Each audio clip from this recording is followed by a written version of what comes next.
Halo, ketemu lagi dengan saya David dalam sesi Praktikal Teologi. Dalam sesi video yang lalu, saya menyampaikan bahwa pengajaran tentang persepuluhan yang katanya akan mendatangkan kelimpahan ternyata tidak terbukti. Hal ini terlihat dari kenyataan bahwa tidak ada kenaikan GDP yang signifikan di Indonesia dari tahun 2008 sampai dengan 2018. Padahal jika 10% penduduk Indonesia menyetorkan 10% income-nya untuk persepuluhan dan mereka mengalami berkat yang berkelimpahan alias gak ketampung alias luber, semestinya dalam 10 tahun terakhir income mereka yang melimpah-limpah itu akan berdampak signifikan terhadap peningkatan GDP. Apa itu GDP dan bagaimana GDP Indonesia 2008 sampai dengan 2018? Saudara bisa lihat dalam video yang sebelumnya. Nah, kali ini saya akan menyampaikan paparan tentang yang saya beri judul Sisihkan Income Anda untuk Persepuluhan. Sebuah peluang untuk mempraktekkan ayat firman Tuhan 2 Korintus 8 ayat 14. Pada sesi video kali ini kita akan melihat bagaimana memanfaatkan doktrin persepuluhan yang sudah kepalang diimani oleh banyak orang itu agar bisa berdampak terhadap bangsa Indonesia. Nah, saya akan mulai dengan terlebih dahulu mengajak saudara untuk mendapat gambaran umum tentang pendapatan atau income bangsa Indonesia. Saat ini di Indonesia ada 136 juta angkatan kerja, 129 juta bekerja sebagai pegawai, dan 7 juta adalah pengangguran. Sekali lagi, pengangguran. Gaji rata-rata pegawai di Indonesia adalah 2,8 juta rupiah. Sedangkan GDP per kapita di Indonesia adalah 4,9 juta rupiah. Artinya ada gap antara gaji rata-rata pegawai yang 2,8 juta dengan GDP per kapita yang 4,9 juta. Bayangkan jika pegawai tersebut punya istri dan 2 anak, maka income per kapitanya menjadi hanya 800 ribu rupiah saja per bulan. Gapnya menjadi lebih besar, yaitu antara 800 ribu dengan 4,9 juta. Nah, ini adalah masalah. Masalah yang perlu dipecahkan atau diselesaikan. Dan ini harus dimulai dengan pemikiran. Pertanyaan besarnya adalah bagaimana gereja bisa menjadi bagian dari pemecah masalah atau the problem solver dari masalah tersebut. Ingat, gereja punya konsep pengajaran melepaskan 10% dari income yang dikenal dengan persepuluhan. Sekali lagi saya katakan gereja punya konsep pengajaran itu. Saya tidak mengatakan Alkitab, karena Alkitab sebenarnya tidak mengajarkan tentang persepuluhan seperti yang diajarkan oleh gereja tersebut. Nah, kita lanjutkan hitung-hitungan kita. 129 juta pegawai mendapat gaji rata-rata 2,8 juta. Totalnya adalah 4.334 triliun per tahun. Gaji aparat sipil negara totalnya setahun adalah 345 triliun. Gaji TNI Polri adalah 200 triliun. Anggota DPR itu di bawah 10 triliun. Sehingga total gaji pegawai plus ASN plus TNI plus Polri plus anggota DPR adalah 4.889 triliun. GDP Indonesia 15.630 triliun. Nah, setelah semua gaji dibayarkan, akan ada sisa sebesar 15.630 dikurangi 4.889. Sebesar 10.741 triliun. Pertanyaannya adalah 10.741 triliun itu masuk ke rekening siapa? Bolehlah kita berhipotesis bahwa jumlah yang mendekati 11 triliun itu mengalir ke tangan para pengusaha dan para investor. Nah, ada yang ingat 4 kuadran Robert Kiyosaki? Menurut Robert Kiyosaki, mayoritas uang beredar di kuadran kanan, yaitu pengusaha dan investor. Sekarang mari kita berangan-angan, jika kita bisa mengumpulkan 10% dari hampir 11 triliun penghasilan para pengusaha dan investor tersebut. Dengan mudah kita hitung 10% dari persepuluhan 11.000 triliun adalah mendekati atau katakan saja 1.100 triliun. Nah, sekarang mari kita coba lihat apa yang kita bisa lakukan dengan uang sebesar 1.100 triliun. Sebelum lanjut, mari kita lihat dulu ayat firman Tuhan berikut ini yang ada dalam 2 Korintus 8 ayat ke-14. Maka hendaklah sekarang ini kelebihan kamu mencukupkan kekurangan mereka, agar kelebihan mereka kemudian mencukupkan kekurangan kamu, supaya ada keseimbangan. Satu lagi ayat firman Tuhan tentang melepaskan sebagian harta yang menarik adalah yang ada dalam Amsal 10 ayat yang kedua.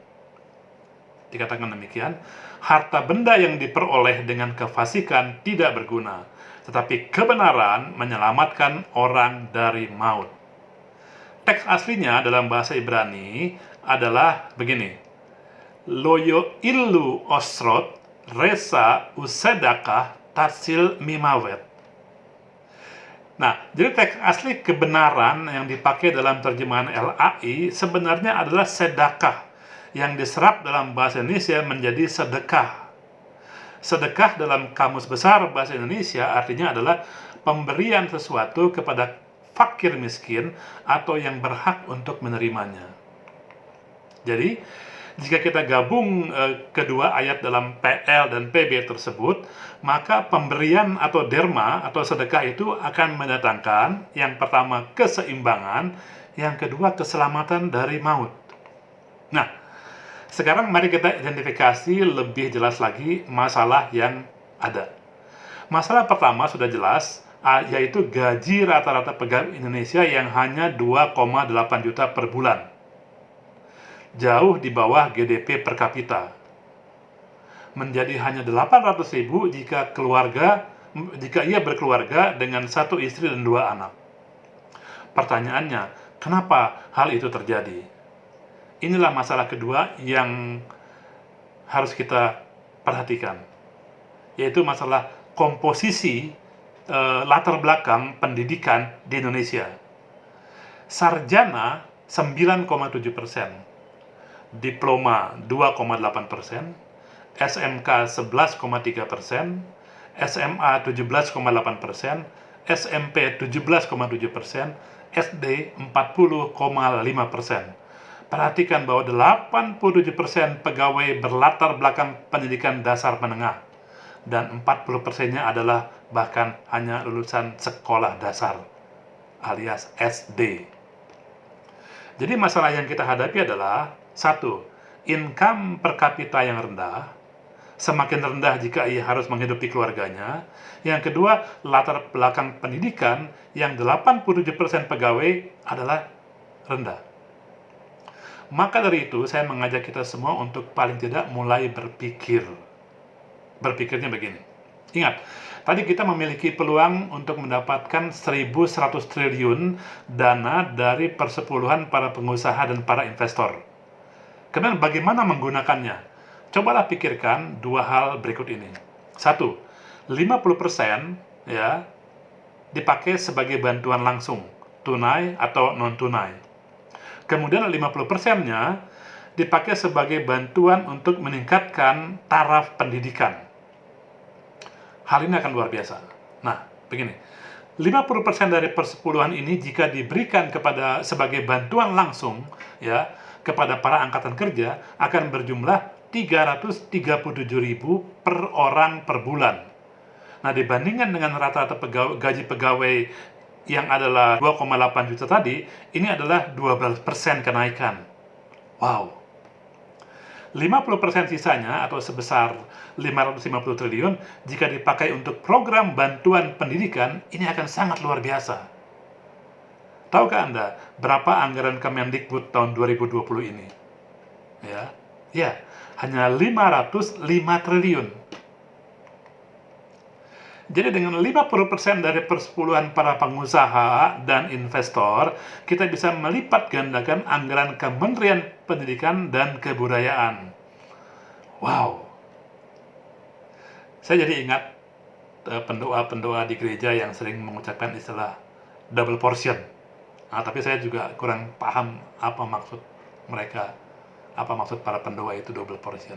Nah, apa yang saya paparkan di sini sebenarnya adalah skop negara.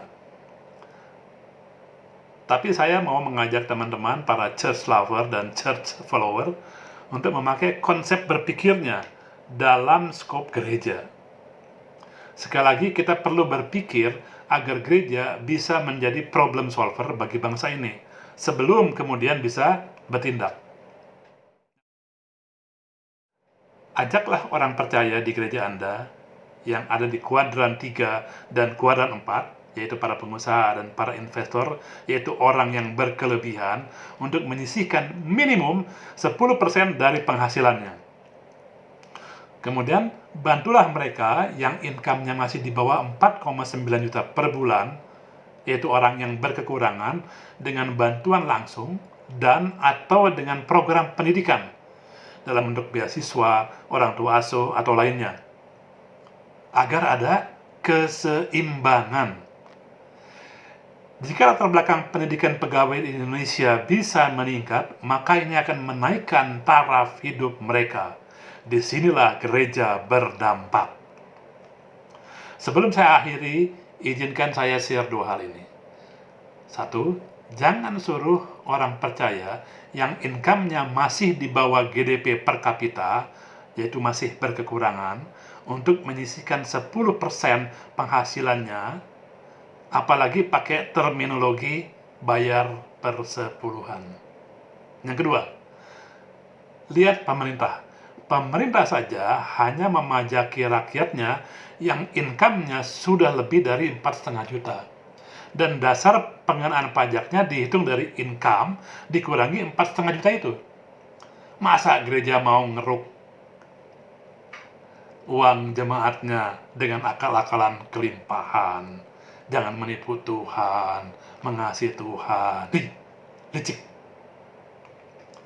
Sekian dulu untuk kali ini. Terima kasih sudah mampir di channel saya.